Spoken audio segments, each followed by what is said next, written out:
So here we have the Mini Cooper Countryman on a 16 plate. We'll start off by showing you around the outside of the car, and then we'll hop in and run through some controls on the inside.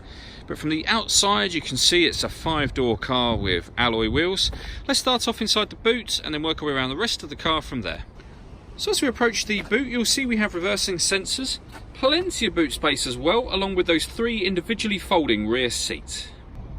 Okay, so we're just going to work our way back round to the front of the car and then we'll hop in and run through some controls on the inside. But now that we've done a full circle of it, you can see that it's in lovely condition the whole way round. Just briefly before we climb in, I think it's well worth seeing the interior from this exterior point of view. You get full leather seats.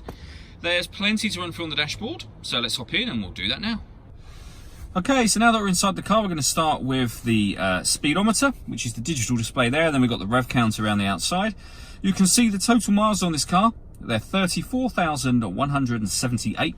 You can change information displayed above that using a button on the end of the indicator stalk for various different bits of fuel economy information. You've also got a couple of settings menus in there as well.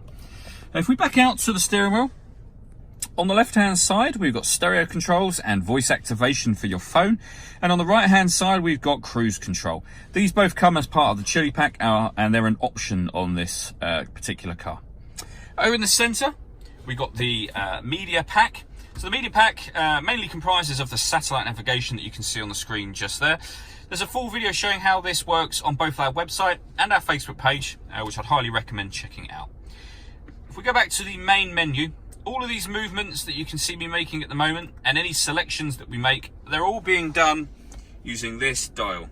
Twisting it round, it also moves to the right, left, up, down and pushes down as well, which will become handy in certain menus. So for example, if we want the radio, we push the button down.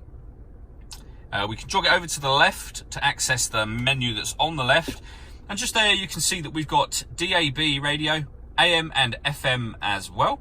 If you want to listen to your own music, you can do. That'll be under the media heading, so CD and multimedia. We've got USB input. We can stream music wirelessly via Bluetooth audio, and we have auxiliary input as well.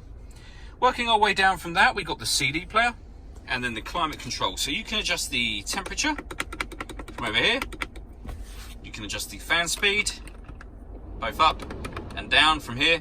You can determine where you'd like the air to be distributed within the car, and then hit that button to turn the air conditioning on, or hit auto and the car will maintain the temperature you've asked for by taking control of the fan speed, which you can see it's done now. Press the same button again and you'll go back to whatever setting you were on previously. Underneath that we've got these buttons just here. So starting from the left, this one turns off the traction control.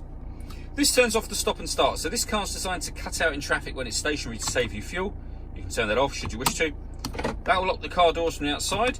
You can put the car in sport mode, which will make the power steering firmer and it'll make the accelerator pedal react quicker to what you do. And that is for your front and rear fog lights. We then have a 6-speed manual gearbox.